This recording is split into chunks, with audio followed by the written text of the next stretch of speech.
सीतारामचंद्राभ्याम नमः। श्रीमद् वाल्मीकि रामायण अरण्य कांड 38वां सर्ग। श्री राम की शक्ति के विषय में अपना अनुभव बताकर मारीच का रावण को उनका अपराध करने से मना करना।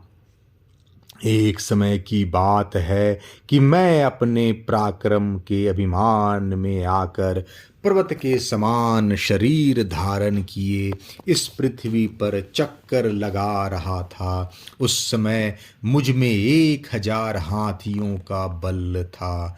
मेरा शरीर नील मेघ के समान काला था। मैंने कानों में पक्के सोने के कुंडल पहन रखे थे। मेरे मस्तक पर किरीट था और हाथ में परिध। मैं ऋषियों के मांस खाता और समस्त जगत के मन में भय उत्पन्न करता हुआ दंड कारण्य में विचर रहा था। उन दिनों धर्मात्मा महामुनि विश्वामित्र को मुझसे बड़ा भय हो गया था। वे स्वयं राजा दशरथ के पास गए और उनसे इस प्रकार बोले, नरेश्वर, मुझे मारीच नामक राक्षस से घोर भय प्राप्त हुआ है। अतः ये श्री राम मेरे साथ चलें और पर्व के दिन एकाग्र चित्त हो मेरी रक्षा करे। मुनि के ऐसा कहने पर उस समय धर्मात्मा राजा दशरथ ने महाभाग महामुनि विश्वामित्र को इस प्रकार उत्तर दिया, मुनि श्रेष्ठ, रघुकुल नंदन राम की अवस्था अभी 12 वर्ष से भी कम है। इन्हें अस्त्र शस्त्र के चलाने का पूरा अभ्यास भी नहीं है। आप चाहें तो मेरे साथ मेरी सारी सेना वहां चलेगी और मैं चतुरंगनी सेना के साथ स्वयं चलकर आपकी इच्छा के अनुसार उस शत्रु रूप निशाचर का वध करूंगा। राजा के ऐसा कहने पर मुनि उनसे इस प्रकार बोले, उस राक्षस के लिए श्री राम के सिवा दूसरी कोई शक्ति पर्याप्त नहीं है। राजन, इसमें संदेह नहीं कि आप समर भूमि में देवताओं की भी रक्षा करने में समर्थ हैं। आपने जो महान कार्य किया है वह तीनों लोकों में प्रसिद्ध है। शत्रुओं को संताप देने वाले नरेश, आपके पास जो विशाल सेना है वह आपकी इच्छा हो तो यहीं रहे, आप भी यहीं रहे। महातेजस्वी श्री राम बालक हैं तो भी उस राक्षस का दमन करने में समर्थ हैं। अतः मैं श्री राम को ही साथ लेकर जाऊंगा। आपका कल्याण हो। ऐसा कहकर लक्ष्मण सहित राजकुमार श्री राम को साथ ले महामुनि विश्वामित्र बड़ी प्रसन्नता के साथ अपने आश्रम को गए। इस प्रकार दंड कारण में जाकर उन्होंने यज्ञ के लिए दीक्षा ग्रहण की और श्री राम अपने अद्भुत धनुष की टंकार करते हुए उनकी रक्षा के लिए पास खड़े हो गए। उस समय तक श्री राम में जवानी के चिन्ह प्रकट नहीं हुए थे। उनकी किशोरावस्था थी। वे एक शोभाशाली बालक के रूप में दिखाई देते थे। उनके श्री अंग का रंग सांवला और आंखें बड़ी सुंदर थी। वे एक वस्त्र धारण किए, हाथों में धनुष लिए, सुंदर शिखा और सोने के हार से सुशोभित थे। उस समय अपने उद्दीप्त तेज से दंड कारण की शोभा बढ़ाते हुए श्री रामचंद्र नवोदित बाल चंद्र के समान दृष्टि गोचर होते थे। इधर मैं भी मेघ के समान काले शरीर से बड़े घमंड के साथ उस आश्रम के भीतर घुसा। मेरे कानों में तपाए हुए स्वर्ण के कुंडल झलमला रहे थे। मैं बलवान तो था ही, मुझे वरदान भी मिल चुका था कि देवता मुझे मार नहीं सकेंगे।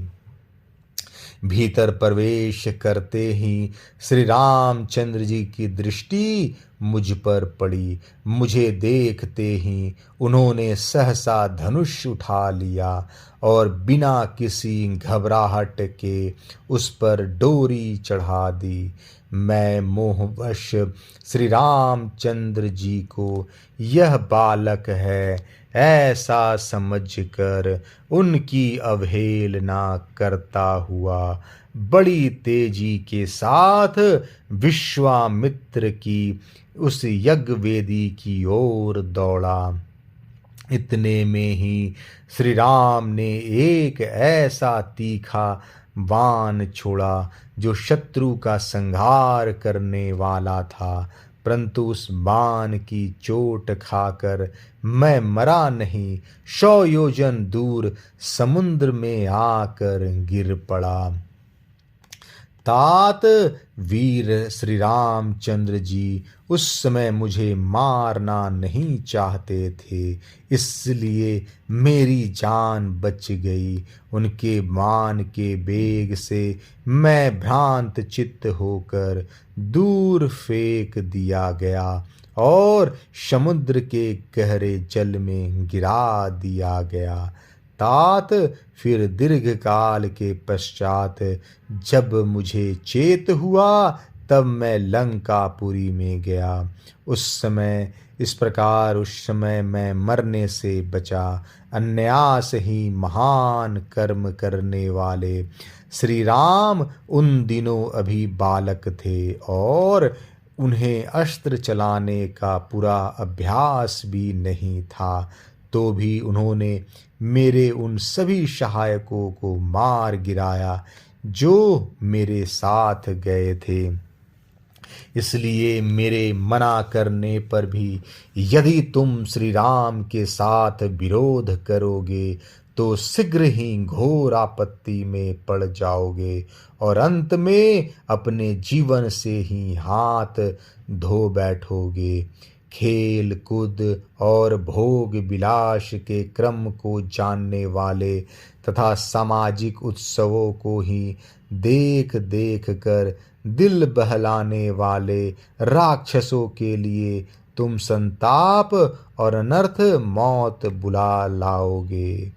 मिथिलेश कुमारी सीता के लिए तुम्हें धनियों की अट्टालिकाओं तथा राजभवनों से भरी हुई एवं नाना प्रकार के रत्नों से विभूषित लंकापुरी का विनाश भी अपनी आंखों देखना पड़ेगा।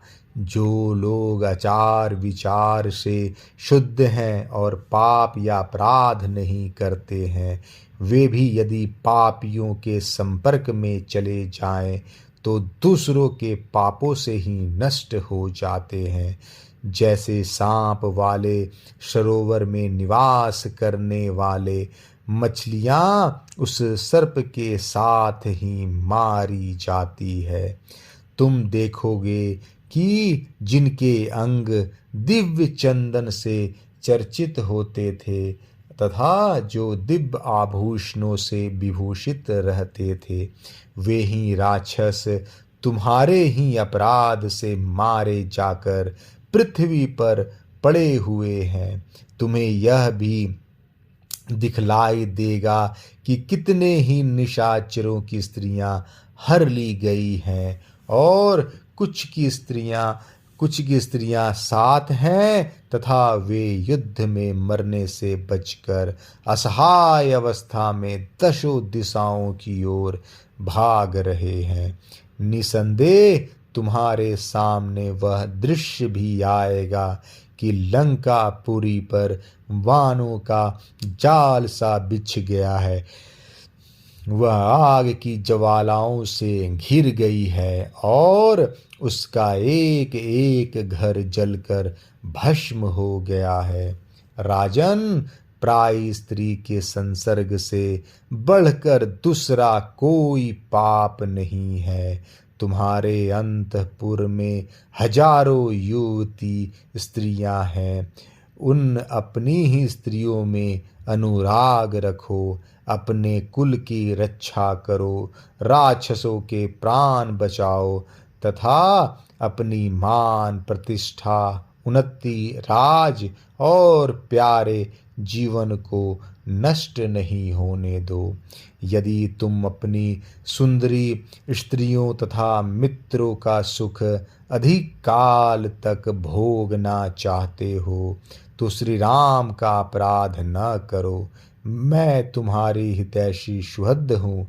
यदि मेरे बारंबार मना करने पर भी तुम हठ पूर्वक सीता का अपहरण करोगे तो तुम्हारी सारी सेना नष्ट हो जाएगी और तुम श्री राम के बाणों से अपने प्राण गंवाकर बंधु बांधवों के साथ यमलोक की यात्रा करोगे। अरण्यकांड 38वां सर्ग समाप्त। जय श्री राम।